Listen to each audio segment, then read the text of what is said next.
Le Val d'Aran. Une région de montagnes et de forêts à la frontière entre la France et l'Espagne.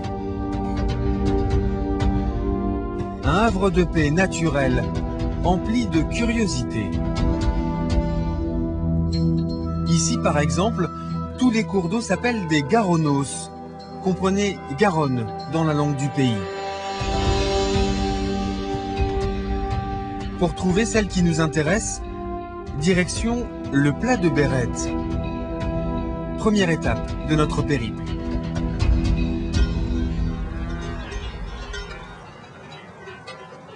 Bérette, une plaine d'alpage située à 2000 mètres d'altitude, idéale pour le pâturage l'été.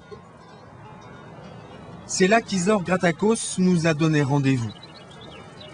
Pyrénéenne pure souche, Isor connaît les lieux par cœur.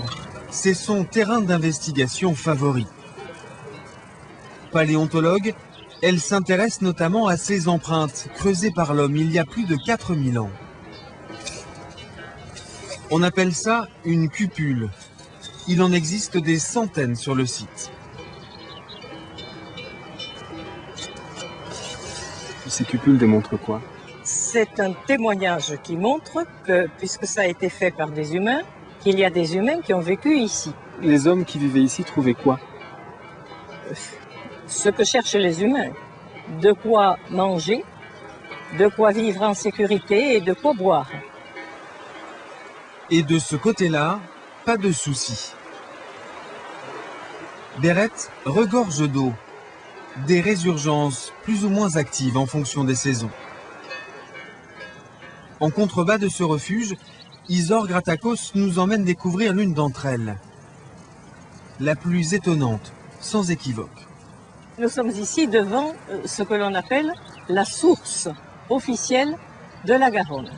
Comme vous pouvez le constater, le débit est effectivement quasiment symbolique. Et d'ailleurs, les Aranais sont parfaitement conscients de ce qu'il y a bien d'autres sources qui constituent le cours de Garonne.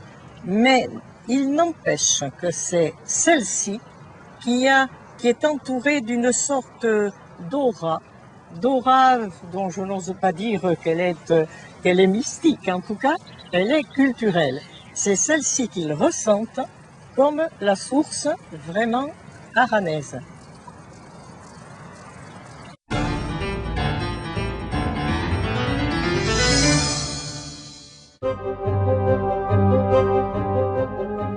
On le surnomme le Versailles de la mer. Un chef-d'œuvre édifié par l'homme à 7 km du continent.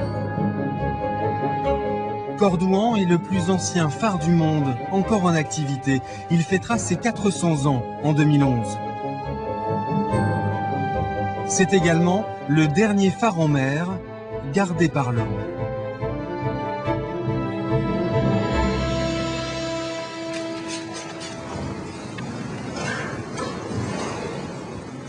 La lanterne, à 68 mètres du sol. Corvée de nettoyage pour Dominique Pérez et Serge Andron, les deux gardiens en faction cette semaine. Il y a à peu près deux jours de travail. Dès qu'on commence, pour le finir à deux, il faut au moins 2 jours de nettoyage. On nettoie au produit vitre, classique, pour avoir une portée optimale sur l'horizon. À combien de kilomètres on voit ici? Bon, on le voit à 20 000 à peu près, en moyenne entre 40 et 50 km. Serge Andron travaille ici depuis 36 ans. Cordouan est sa deuxième demeure. Un repère indispensable pour les navigateurs car il marque l'embouchure de l'estuaire de la Gironde. L'océan arrive sur la façade ouest du phare et l'estuaire commence sur la partie est. Donc on a la rencontre océan-estuaire sur le milieu du phare. Donc les premières personnes de l'estuaire qu'on rencontre, les premiers gens d'estuaire, c'est vous? Les premières personnes, c'est nous, les gardiens du phare de Cordouan en premier. Depuis quand? Ça date depuis, pour la construction de Cordouan, depuis 1584. 1584. C'est à cette époque qu'Henri III ordonne la construction de Cordouan. Voici la première version du phare en 1611. Il était moins haut qu'aujourd'hui. Il aura fallu 27 ans pour relever le défi.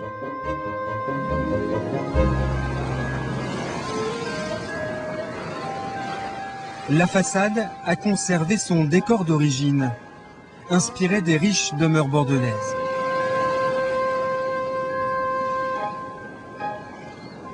Mais Cordouan a subi plusieurs transformations. La dernière, à la fin du XVIIIe siècle, il a été rehaussé d'une trentaine de mètres pour être vu de plus loin encore.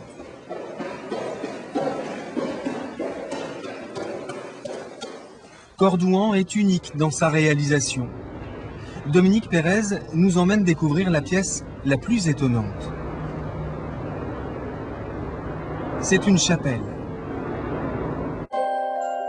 C'est le même bleu que le ciel par beau temps. Un bleu d'azur léger ou profond, une couleur qui a fait la fortune de Toulouse à la Renaissance. Un bleu qui naît d'une plante longtemps oubliée, le pastel. Et première surprise, l'or bleu de Toulouse est d'un jaune flamboyant. On a parlé de dalles d'or qui flambaient au mois de mai-juin, comme ça, tout autour de Toulouse. Et alors, on est sur une plante à magnifiques fleurs jaunes. Et ce qui va nous intéresser, nous, pour le pigment, c'est cette partie-là, les feuilles. Donc c'est les feuilles qui donnent le pigment bleu, en fait. C'est la feuille, en première partie de pouce, ces feuilles sourles de brun et de violet. Et c'est à ce moment-là qu'on sait qu'elle est à maturation et chargée des éléments qui permettront, après une opération compliquée, de se transformer en pigment de pastel. Et donc en or bleu. Le pastel est récolté tous les 2 ans. La fleur permet donc, cette année, de renouveler les stocks de graines. Car pour relancer le pastel, il a fallu en retrouver les semis, grâce au Conservatoire des plantes de Milly-la-Forêt. Déjà, on a réussi à retrouver des graines, on a réussi à les réimplanter, on a réussi à adapter un savoir-faire ancien et à mettre au point des systèmes de récolte. Et là maintenant, on a toute une filière économique émergente, particulièrement en Midi-Pyrénées. Les champs de pastel revivent depuis maintenant 16 ans, notamment grâce à Sandrine. À la Renaissance, ce sont les marchands toulousains qui font de cette culture un âge d'or. Au plus fort de la production, vers 1550, ils contrôlent près d'1 millier d'hectares. Les pasteliers, eux, renaissent aujourd'hui grâce à l'acharnement d'un couple, établi ici, à Lectoure, dans le Gers. La maison annonce la couleur. Bienvenue au pays du bleu. L'atelier de Denise Lambert recrée aujourd'hui ce bleu qu'on croyait oublié. Alors, parfois, les enfants m'appellent la gentille sorcière parce que je suis dans une cuve magique ici. Denise mitonne sa couleur dans de grandes marmites bleuies par l'usage. Retrouver la recette a demandé beaucoup de patience et d'ajustement. Le bleu de pastel est une affaire de temps. Broyées, puis macérées, les feuilles étaient alors conditionnées pour leur transport. Ces boules de feuilles, on les appelait les cocagnes. On moulait des boules parce que c'était plus facile à la main. On mettait ces cocagnes dans des paniers ou dans des lieux ventilés, mais surtout des paniers cerclés de métal que l'on hissait en haut de mâts en bois qu'on appelait les mâts de cocagne. Car en quelques mois, ça devait se dessécher et devenir très dur pour un transport en gabarres et en charrettes humides. Vue des toits, la ville rose prend tout son sens. À perte de vue, les tuiles et les murs de Toulouse ont cette couleur inimitable. La brique a pris ici ses quartiers de noblesse. Toulouse n'avait pas de carrière de pierre à ses portes. C'est ainsi que la brique a modelé la ville. Bernard Voincher ne se lasse pas d'admirer ce matériau qui surgit parfois là où on ne l'attend pas. Vous voyez le balustre. Vous voyez l'usure des balustres, on voit très bien que le madillon est parti. Et on voit le balustre en brique. Dessous. Ouais. Un enduit de couleur a voulu donner l'impression de pierre sculptée. La brique, en effet, ne se contente pas de monter des murs, elle les décore aussi, comme pour ses ornements de façade. Tout ce que vous voyez, c'est de la brique, de la terre cuite. Et les chapiteaux qu'on voit, Les chapiteaux, les petites consoles, tout est en terre cuite. Et on a voulu faire, pour les chapiteaux, on a voulu faire des limitations de terre. Voilà. Dès le XVIIIe siècle, la terre cuite décore les hôtels les plus riches. C'est une famille d'architectes qui fait l'âge d'or de la brique toulousaine, les Virban. Au XIXe siècle, les Virban multiplient les sculptures.